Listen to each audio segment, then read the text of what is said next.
আকাশবাণী আগরতলা। স্থানীয় সংবাদ পড়ছি অনামিকা কর্মকার। এখনকার বিশেষ বিশেষ খবর হলো, রাজ্যে আগামীকাল ত্রিস্তর পঞ্চায়েত নির্বাচন। অবাধ ও সুষ্ঠুভাবে ভোট গ্রহণের জন্য রাজ্য নির্বাচন কমিশন সব ধরনের ব্যবস্থা গ্রহণ করেছে। নির্বাচন কমিশন রাজ্যসভায় ত্রিপুরার একটি আসন সহ 9টি রাজ্যের মোট 12টি শূন্য আসনে নির্বাচনের দিনক্ষণ আজ ঘোষণা করেছে। প্রধানমন্ত্রী নরেন্দ্র মোদী 10ম জাতীয় হস্ততাঁত দিবসে ভোকাল ফর লোকালের উপর গুরুত্ব আরোপ করেছেন। প্যারিস অলিম্পিকে ভিনেশ ফোগাটকে মহিলাদের 50 কেজি বিভাগের কুস্তিতে ফাইনালে লড়াইয়ের আগে বাতিল করায় ভারতীয় অলিম্পিক অ্যাসোসিয়েশন তীব্র প্রতিবাদ জানিয়েছে। রাজ্যে আগামীকাল ত্রিস্তর পঞ্চায়েত নির্বাচনের ভোট গ্রহণ করা হবে। সকাল 7টা থেকে ভোট গ্রহণ শুরু হবে, চলবে বিকেল 4টা পর্যন্ত। ত্রিস্তর পঞ্চায়েতে মোট 6,909টি আসনের মধ্যে ভোট হবে 2,103টি আসনে। প্রতিদ্বন্দ্বিতায় রয়েছেন মোট 4,761 জন প্রার্থী। বাকি 4,806টি আসনে বিজেপি প্রার্থীরা বিনা প্রতিদ্বন্দ্বিতায় জয়ী হয়েছেন। ভোট পর্ব শান্তিপূর্ণভাবে সম্পন্ন করতে রাজ্য নির্বাচন কমিশন প্রয়োজনীয় সব ধরনের ব্যবস্থা গ্রহণ করেছে। রাজ্যের নির্বাচন কমিশনার শরদিন্দু চৌধুরী জানিয়েছেন, ভোট সামগ্রী নিয়ে ভোটকর্মীরা ইতিমধ্যে নিজ নিজ ভোট কেন্দ্রে পৌঁছে গেছেন। তিনি আরও জানান, প্রতিটি ভোট কেন্দ্রে ন্যূনতম 3 জন নিরাপত্তা কর্মী মোতায়েন করা হয়েছে। তবে স্পর্শকাতর এবং অতি স্পর্শকাতর ভোট কেন্দ্রে প্রয়োজন অনুসারে 3 জনের বেশি নিরাপত্তা কর্মী মোতায়েন করা হবে। রাজ্যের 35টি ব্লকে মোট ভোট কেন্দ্র রয়েছে 2,219টি। 30 কোম্পানি কেন্দ্রীয় বাহিনী সহ রাজ্যের প্রায় 10,000 নিরাপত্তা কর্মীকে ভোটের কাজে মোতায়েন করা হয়েছে। ঊনকোটি জেলার জেলা নির্বাচন আধিকারিক তথা জেলাশাসক দিলীপ কুমার চাকমা আজ আকাশবাণীর জেলা সংবাদদাতা অনুপম ভট্টাচার্যকে জানান, নির্বিঘ্নে ও শান্তিপূর্ণভাবে নির্বাচন পর্ব সম্পন্ন করতে প্রয়োজনীয় সব ধরনের ব্যবস্থা গ্রহণ করা হয়েছে। তিনি ভোটারদের নির্ভয়ে ভোটাধিকার প্রয়োগ করার আহ্বান জানান। ঊনকোটি জেলার গৌরনগর, চণ্ডীপুর ও কুমারঘাট ব্লকের সর্বমোট 234টি ভোট কেন্দ্রে ভোট গ্রহণ করা হবে। জেলায় ভোটকর্মী রয়েছেন 1,404 জন। ঊনকোটি জেলায় মোট 6 কোম্পানি কেন্দ্রীয় বাহিনী ভোটে নিরাপত্তার দায়িত্বে রয়েছে। পঞ্চায়েত নির্বাচনে ঊনকোটি জেলায় ভোটার রয়েছেন 1,28,737 জন। সিপাহীজলা জেলার 6টি ব্লকের অন্তর্গত সবকটি ভোট গ্রহণ কেন্দ্রে ভোটকর্মীরা পৌঁছে গেছেন। বিশালগড় ব্লকে 119টি ভোট কেন্দ্রে, বক্সনগর ব্লকে 56টি, চরিলাম ব্লকে 8টি ভোট কেন্দ্রে, মোহনভোগ ব্লকে 28টি, নলছর ব্লকে 30টি ও কাঁঠালিয়া ব্লকে 84টি ভোট কেন্দ্রে আগামীকাল ভোট গ্রহণ করা হবে। রাজ্যের যেসব এলাকায় আগামীকাল পঞ্চায়েত নির্বাচন অনুষ্ঠিত হচ্ছে, সেই সমস্ত এলাকায় সমস্ত সরকারি দপ্তর, আদালত, শিক্ষা প্রতিষ্ঠান, আর্থিক সংস্থা এবং অন্যান্য প্রতিষ্ঠান বন্ধ থাকবে। পঞ্চায়েতের সাধারণ নির্বাচনে ভোটারগণ যাতে তাদের ভোটাধিকার প্রয়োগ করতে পারেন, সেই লক্ষ্যে জনপ্রতিনিধিত্ব আইন 1951 135 বি ধারা অনুযায়ী এই সিদ্ধান্ত নেওয়া হয়েছে। তাছাড়াও যে সমস্ত এলাকায় নির্বাচন অনুষ্ঠিত হচ্ছে, সেখানে শিল্প প্রতিষ্ঠান, ফ্যাক্টরি আইন 1948 আওতায় থাকা রাজ্য সরকারের অধীনস্থ সমস্ত প্রতিষ্ঠানে কর্মরত কর্মচারীগণের সবেতন ছুটি ঘোষণা করা হয়েছে। একই সঙ্গে বিভিন্ন সরকারি প্রতিষ্ঠানে অথবা অধিগৃহীত শিল্প প্রতিষ্ঠানসমূহে এবং অন্যান্য প্রতিষ্ঠানসমূহে কর্মরত কোনো ভোটার যদি যে সমস্ত এলাকায় ভোট হচ্ছে সেখানে না থেকে রাজ্যের অন্যান্য অংশে অবস্থান করেন, তাদের ক্ষেত্রে স্পেশাল ক্যাজুয়াল লিভ দেওয়া হবে। এই ক্ষেত্রে ক্যাজুয়াল বা দৈনিক হাজিরার কর্মীরাও সবেতন ছুটি পাবে। রাজ্য সরকারের সাধারণ প্রশাসনের পক্ষ থেকে এক বিজ্ঞপ্তিতে এই খবর জানানো হয়েছে। নির্বাচন কমিশন রাজ্যসভায় ত্রিপুরার একটি আসন সহ 9টি রাজ্যের মোট 12টি শূন্য আসনের নির্বাচনের দিনক্ষণ আজ ঘোষণা করেছে।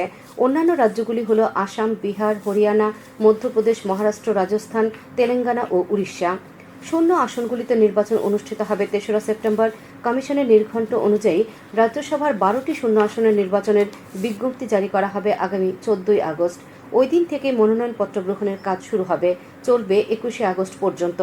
মনোনয়নপত্র পরীক্ষা করা হবে 22শে আগস্ট। ত্রিপুরার ক্ষেত্রে মনোনয়নপত্র প্রত্যাহারের শেষ দিন 26 আগস্ট। 3রা সেপ্টেম্বর ভোট গ্রহণের পর ওই দিনই ভোট গণনা করা হবে। উল্লেখ্য, বিপ্লব কুমার দেব লোকসভার সাংসদ হিসেবে নির্বাচিত হওয়ায় রাজ্যসভায় ত্রিপুরার একমাত্র আসনটি শূন্য হয়ে পড়ে। বিএসএফের মহানির্দেশক দলজিৎ সিং চৌধুরী আজ আগরতলায় আসেন। ত্রিপুরায় 856 কিলোমিটার দীর্ঘ ভারত বাংলাদেশ আন্তর্জাতিক সীমান্তের নিরাপত্তা ব্যবস্থা নিয়ে তিনি পর্যালোচনা বৈঠক করেন। একদিনের সফরে এসে তিনি আগরতলা শালবাগান ফ্রন্টিয়ার হেডকোয়ার্টারে বিএসএফের ঊর্ধ্বতন কর্মকর্তাদের সঙ্গে বৈঠক করেন। শ্রী চৌধুরী অনুপ্রবেশ এবং আন্তঃসীমান্ত অপরাধ প্রতিরোধে কর্তব্যরত বিএসএফ জওয়ানদের ভূমিকার প্রশংসা করেন। তাঁর সংক্ষিপ্ত সফরে শ্রী চৌধুরী ত্রিপুরা পুলিশের ডিজি অমিতাভ রঞ্জন এবং পুলিশের গোয়েন্দা বিভাগের মহানির্দেশক অনুরাগ ধনকরের সঙ্গেও বৈঠক করেন। নোবেলজয়ী ডক্টর মোহাম্মদ ইউনুসকে প্রধান করে বাংলাদেশে অন্তর্বর্তীকালীন সরকার গঠনের সিদ্ধান্ত নেওয়া হয়েছে। গতকাল বঙ্গভবনে বাংলাদেশের রাষ্ট্রপতি মোহাম্মদ শাহাবুদ্দিনের সঙ্গে তিন বাহিনীর প্রধান এবং বৈষম্য বিরোধী ছাত্র আন্দোলনের ১৩ জন সমন্বয়কদের বৈঠকে এই সিদ্ধান্ত নেওয়া হয়। রাষ্ট্রপতির প্রেস সচিব মোহাম্মদ জাইনাল আবেদিন জানান, বিভিন্ন রাজনৈতিক দলের সঙ্গে আলোচনা করে অন্তর্বর্তী সরকারের অন্য সদস্যদের নাম চূড়ান্ত করা হবে। এদিকে বাংলাদেশের সেনাপ্রধান ওয়াকার উজ্জামান আজ সাংবাদিকদের জানিয়েছেন, অন্তর্বর্তী সরকারের প্রধান হিসেবে অধ্যাপক মোহাম্মদ ইউনুস আগামীকাল রাতে শপথ গ্রহণ করবেন। এই সঙ্গে সরকারের ১৫ জন উপদেষ্টাও আগামীকাল শপথ গ্রহণ করতে পারেন। আপনার খবর শুনছেন আকাশবাণীর আগরতলা কেন্দ্র থেকে। আজ সারা দেশে পালিত হচ্ছে ১০ম জাতীয় হস্ত তাঁত দিবস। প্রধানমন্ত্রী নরেন্দ্র মোদী এই উপলক্ষে দেশবাসীকে শুভেচ্ছা জানিয়েছেন। এক সোশ্যাল মিডিয়া পোস্টে প্রধানমন্ত্রী নরেন্দ্র মোদী বলেছেন যে তিনি সারা দেশে হস্ততাঁতের সমৃদ্ধ এবং প্রাণবন্ত ঐতিহ্যের জন্য অত্যন্ত গর্বিত। তিনি ভোকাল ফর লোকালের উপর গুরুত্ব আরোপ করেন।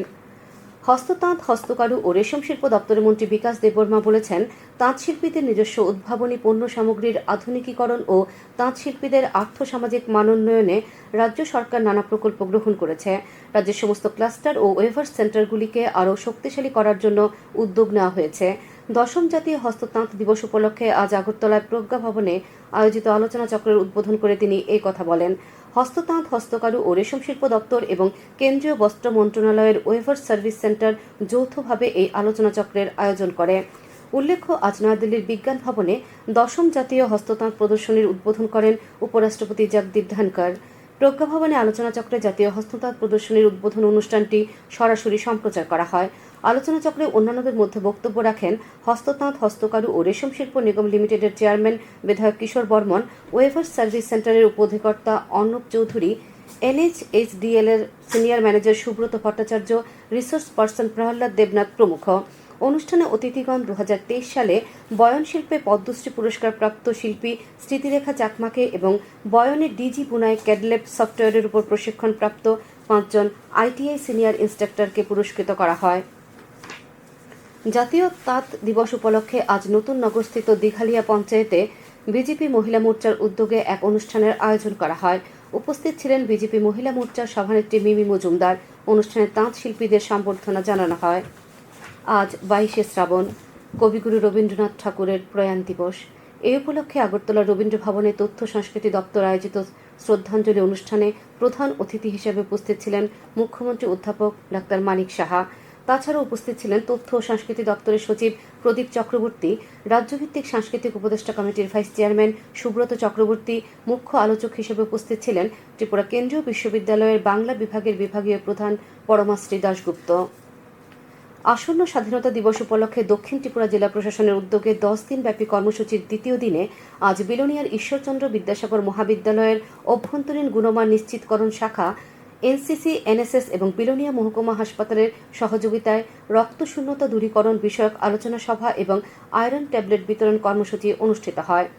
আজাদি অ্যানিমিয়াসে এই স্লোগানকে সামনে রেখে আয়োজিত কর্মসূচিতে কলেজের অধ্যক্ষ ডক্টর মনোরঞ্জন দাস, কলেজ শিক্ষক সংসদের যুগ্ম সম্পাদক অধ্যাপক দিলীপ কুমার সেন, অধ্যাপিকা মৌজুরী ভৌমিক, অধ্যাপিকা অনিমা দাস এবং স্বাস্থ্যকর্মী নিত্যরঞ্জন দে প্রমুখ বক্তব্য রাখেন।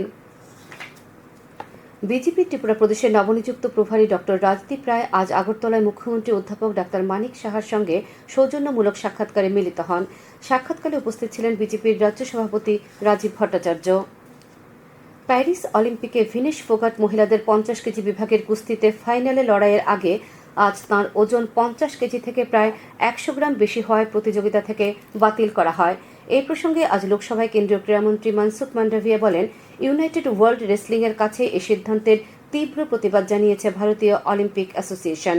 ভিনেশ ফোগাটকে প্যারিস অলিম্পিক থেকে বাতিল করে দেওয়ায় প্রধানমন্ত্রী নরেন্দ্র মোদী আজ টেলিফোনে ভারতীয় অলিম্পিক সংস্থার প্রেসিডেন্ট PT উষার কাছে ঘটনা সম্পর্কে বিস্তারিত অবহিত হন।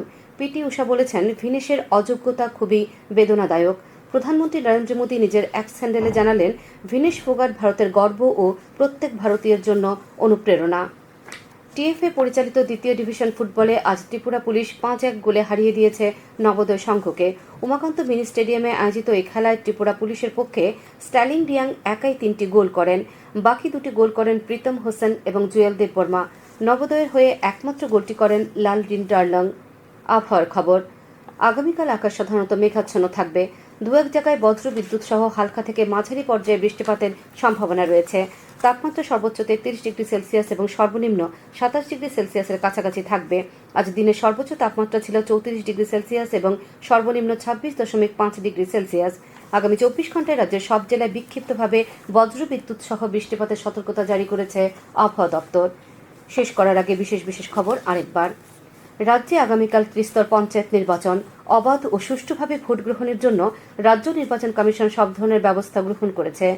নির্বাচন কমিশন রাজ্যসভায় ত্রিপুরার 1টি আসন সহ 9টি রাজ্যের মোট 12টি শূন্য আসনে নির্বাচনের দিনক্ষণ আজ ঘোষণা করেছে। প্রধানমন্ত্রী নরেন্দ্র মোদী 10ম জাতীয় হস্ততাঁত দিবসে ভোকাল ফর লোকালের উপর গুরুত্ব আরোপ করেছেন। প্যারিস অলিম্পিকে ভিনেশ ফোগাটকে মহিলাদের 50 কেজি বিভাগের কুস্তিতে ফাইনালে লড়াইয়ের আগে বাতিল করায় ভারতীয় অলিম্পিক অ্যাসোসিয়েশন তীব্র প্রতিবাদ জানিয়েছে। স্থানীয় সংবাদ আজকের মতো এখানেই শেষ হলো।